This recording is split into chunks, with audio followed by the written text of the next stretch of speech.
They are here to keep you safe, yes, because there are moments when these responses are needed. Of course, absolutely. The key here is to then train ourselves or reteach ourselves, reparent ourselves to then know when it is safe to come back to a calm state.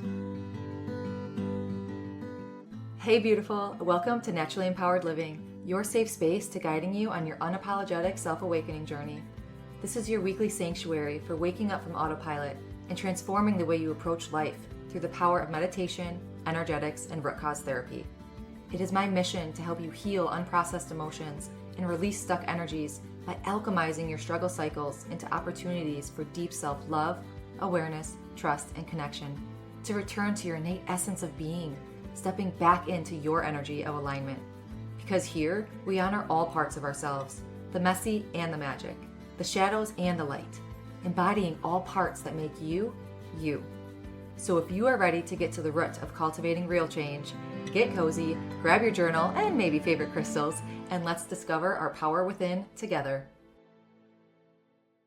Hello, and welcome back to another episode of the Naturally Empowered Living podcast. I am so glad that you're here today. As always, just so blessed. And let's just take a moment. Let's just take a moment here to ground, to really settle into this present moment. If it feels right, maybe put a hand on your heart, or just be wherever you are right now. Allow yourself to connect to this present moment here and now.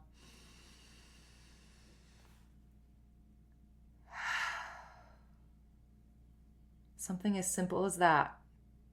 Any time of day, if we're ever overwhelmed or stressed or just need to connect back to what is actually going on in life, right? Something as simple as just that quick exercise to connect back to the now. Maybe if it helps to think of your five senses, like one thing you could see, one thing you could smell, one thing you could taste, touch, feel. That is another quick, easy way to just really ground yourself into this present moment. And you could do that anytime, anywhere, no matter what you're doing. Because I know it's very easy to be disconnected, right? And today we are going to be diving into a topic that I know at some point or another has been an impact on our lives, every single one of us. And this is trauma. Now, you might be thinking about trauma as like these big events, right? Either abuse or accidents or these extreme things, maybe an acute trauma that happened once or maybe multiple times, but like these big events. But the truth is, trauma exists on a spectrum. Everyone has experienced trauma within their life in some form or another. And how we understand it can completely change the way or our perception of possibly how we can relate to ourselves or to others and our experiences and perceptions of life. Because I know, at least this was for me, even a short, 5 years ago, like looking at trauma, I always thought it was like that big T trauma, right? Just that it was these big events, these just devastating events that happened that caused trauma. But when we understand that this trauma exists on a spectrum, we can really gain more compassion, more awareness, more understanding, empathy, just seeing things in a different light. So today I want to share just a trauma-informed perspective. Of course, this is my perspective and just the learnings from my certifications. A lot of my certifications and education has come from the Center for Healing and just various other educational platforms. But a lot of my trauma-informed certification comes from the Center for Healing. And of course, that continued education. I'm such a lover of learning. The stamp is the Center for Healing, but I have followed so many mentors for many years, and it all corresponds to the same spectrum, right? So let's share from a trauma-informed perspective why this matters and how we can start noticing and shifting possible survival patterns that show up in our bodies, our minds, right? Maybe that conscious awareness, but we don't know what's still living within our bodies. And let's normalize. Let's start here. Let's actually start with normalizing, because if you were anything like me in thinking that trauma was only like these big haps, right? These big happenings, these catastrophic events, these traumatic events, right?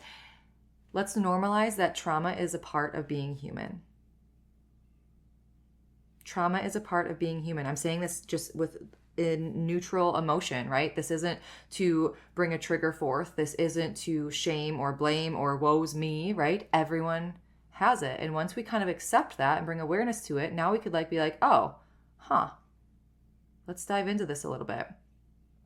That big T trauma is what I always thought what trauma was, right? That big T, things like abuse, accidents, war, like this big catastrophic traumatizing things.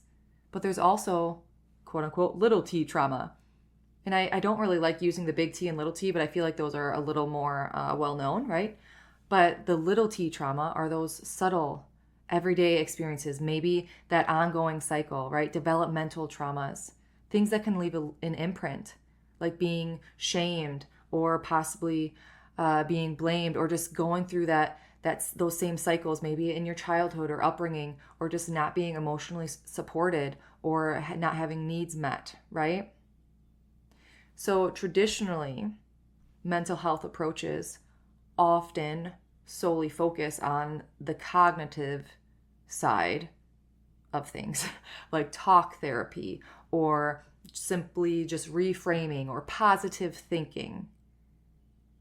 And as this is all good, there's more depth here. There's more layers to this. Think like this is trimming branches off of a tree. Like you feel really productive at first, like this is getting somewhere, but the branches start to grow back, right? These branches start to grow back because at the root, quote unquote, the root being that underlying trauma, it's still there. The thing is here, trauma lives in the body. It's stored in our fascia, in our muscles, in our organs, in our nervous system.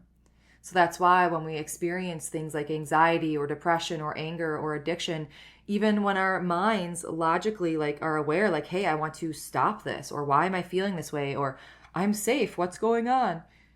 Because trauma informed means we look beyond these symptoms and look for the roots of what is actually driving the behaviors. So going back to this example of this tree, right? Think of now a brick wall in front of this tree. So there's a brick wall, and then you see the tree behind a brick wall.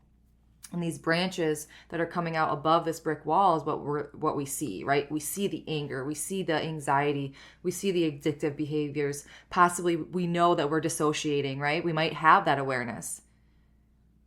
And the wall, that brick wall, is hiding the roots. It's hiding the trauma, the survival stressor, or the survival instincts, the undigested experiences.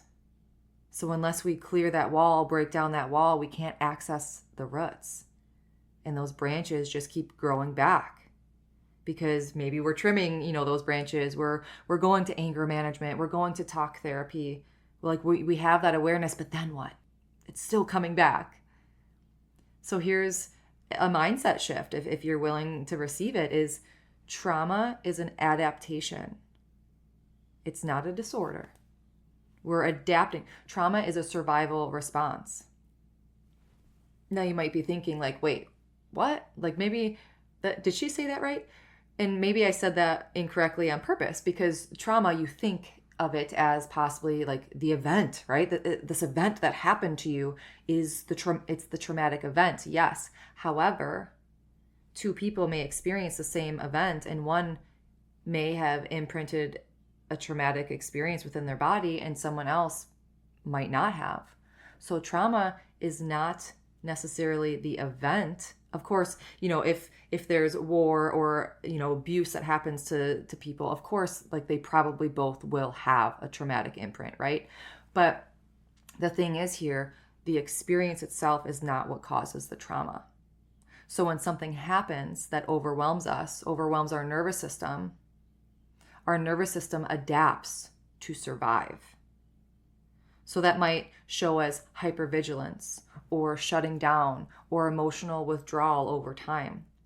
Adaptation doesn't mean something is wrong with you. It means that something has happened and you responded the best way that you could to survive. So really shifting that perspective here. It's not what's wrong with me. We always make sense. And I know that I've shared this episode, or I've shared this on an episode before. I think it was the webinar that I did on shame, episode 141. So I just want to share this episode, or this, oh my gosh, gotta get my words. I want to share this example again, same example that I've shared before, episode 141. If you want a whole breakdown of, I talked about shame and I really broke down that emotion of shame. But imagine a child. You're a child and you raise your hand in class.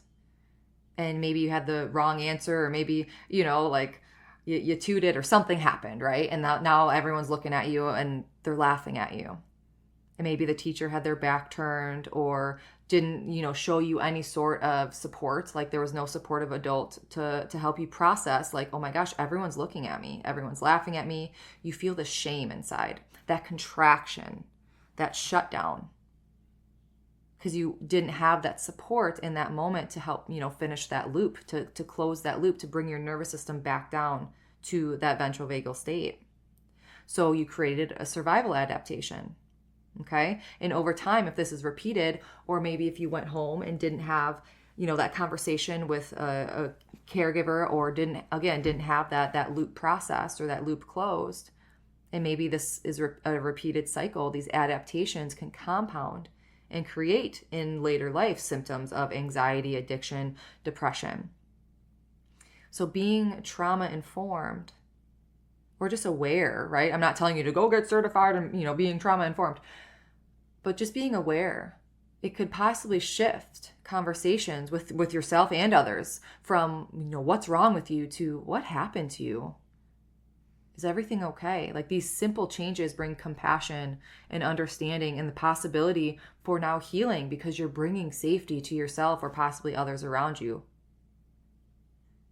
So with yourself, if you want to take this further, start just bringing more awareness. Start noticing your survival adaptations, any coping mechanisms, not saying like that Netflix and chill is a bad thing or having that glass of wine at night is a bad thing, but just start to bring awareness.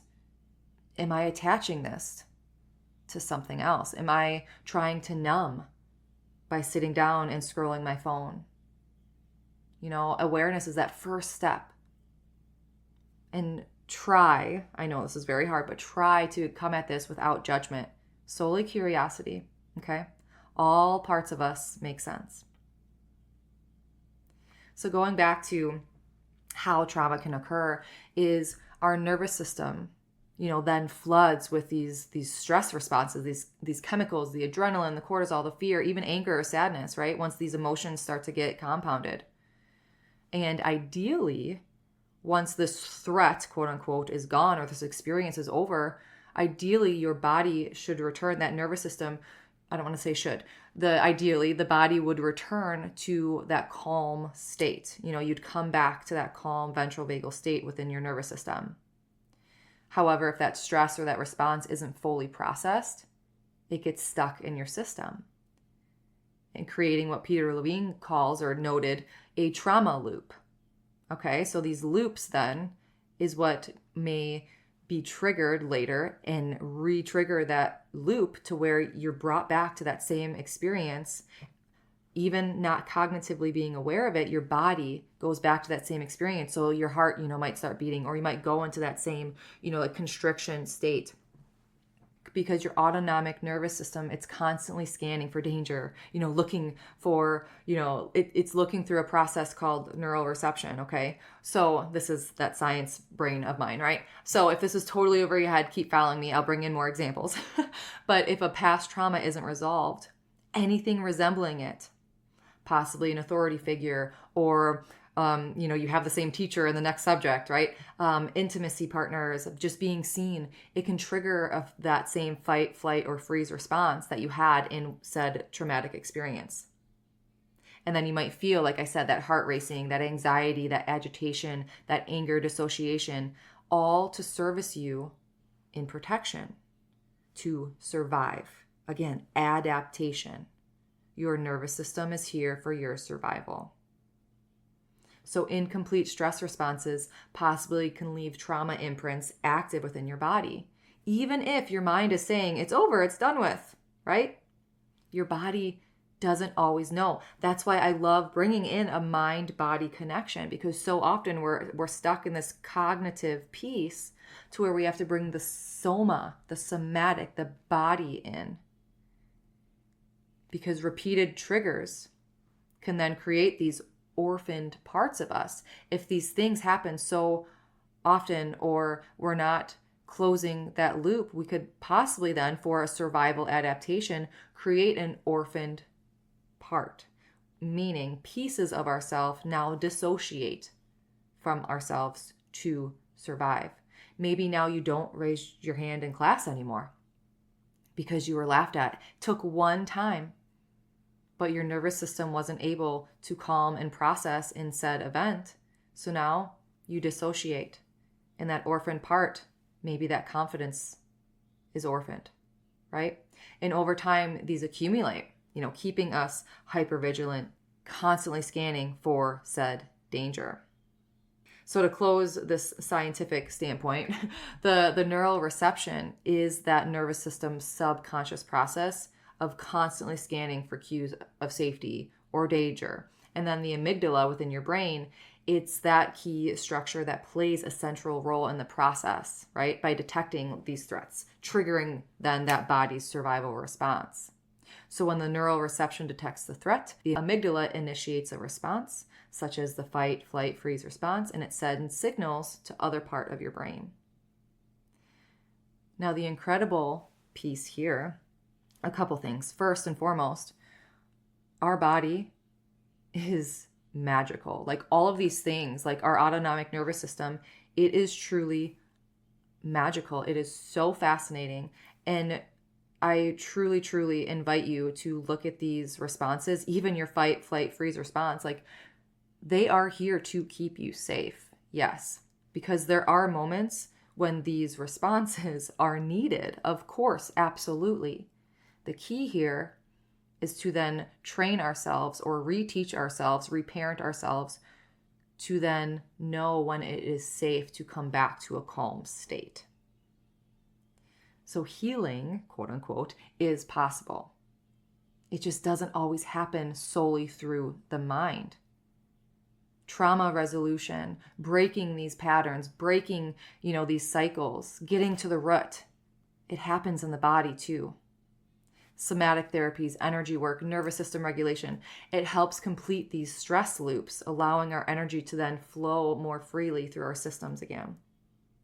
That's why I love, simultaneously, I love Reiki and I love root cause therapy, because Reiki really taps into, helping that those energy centers. I really work a lot with chakras, but really igniting our body's innate healing abilities, really opening those energy centers to then allow the body and mind connection to work freely how it is meant to work, to flow freely, opening those healing capabilities, those innate responses. And root cause therapy really helps get to those roots to begin with, right? That's why I do have an approach like root cause therapy. I really love to start with clients first, because we really get to those roots. We release a lot of those trauma responses. We bring safety and calm back to the nervous system, learn how to, come out of those fight, flight, freeze responses by also healing past trauma events that are stuck within our body, right?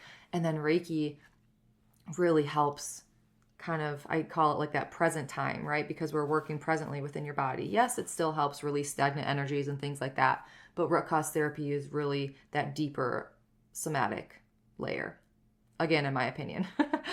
So when the body experiences the safety, it could connect again to the mind, right? We have that open connection again. And these patterns begin to now change. Then with our conscious awareness, we could start to repattern, to rewire, to reparent. Not solely through willpower, but this is where the embodied experience comes in. And that's the beauty of this work. It meets you where you are without judgment and supports your whole system to readapt to safety, to open your body to its innate healing abilities. Your body always wants to heal. sometimes we just have to bring that safety and open those doors for it to feel safe to do so, right? So a small step that you can do right now, that you could take right now, is to start noticing possibly where your body holds tensions, where you find yourself constricting, or when, these triggers are coming up. Simply acknowledging it with awareness. It begins with this process of healing and with practice, with attunement, with resources, possibly with working with a practitioner or a therapist that could help gently then replace these survival strategies with new ways of being that feel more aligned, more safe, more whole, more alive. Because you're rewiring, you're repatterning. So trauma is a part of the human experience. It is. It solely exists on a spectrum. And if trauma is a triggering word, insert your word here. Imprints, limiting beliefs, habit cycles, right? It exists on a spectrum, and every survival adaptation is a reflection of the intelligence and magic of our nervous system, not a weakness, not a disorder, an adaptation. I hope that this episode just helped you see a little bit, like, beyond behaviors, right? Beyond the symptoms that you're seeing, those outbursts, those triggers, that anger, that anxiety in yourself and others. To allow yourself to meet yourself and others with more compassion, more awareness. And if you're on your journey, to start really healing this embodiment from the inside out. And if this episode did resonate with you, or if you want to hear more, like if you want me to dive deeper into different types of traumas, or, acute, developmental, cognitive, collective, like any sort of, or just like, hey, I want to like more educational episodes like this, I would love for you to submit what you want to hear on this show. I'll include a submission form in the show notes of this episode to share your thoughts, your questions, what you want to hear on this show. And also I'll include a link in the show notes of checking out different offerings that I can serve you with, how we can work together, and how I can support your journey to emotional and energetic alignment, really setting those foundations of inner sovereignty and authentic living. I'm sending you so much love. I hope you enjoyed this episode. I freaking love geeking out, like really bringing in like the science and the energetics, and I love it. So thank you for being here. Until next week, as always, simply be you. You have everything inside of you to learn your energy of alignment and be unapologetic in who you are. I'm sending my love and so much light. Did you find this episode free or empowering? Please read my review. Tickle, boop. Thank you for spending the sacred time with me on Naturally Empowered Living. If this episode brought you closer to stepping into your energy of alignment, I'd love for you to leave a written review and share how this show has supported your journey. Your feedback truly lights me up and helps others find the space of transformation. And sharing it with someone who might need it spreads the ripple of healing even further. Be sure to check the show notes for ways to connect with me and explore personalized healing sessions and mentorships to deepen your self-awakening journey. Thank you. I appreciate all you are and all you do.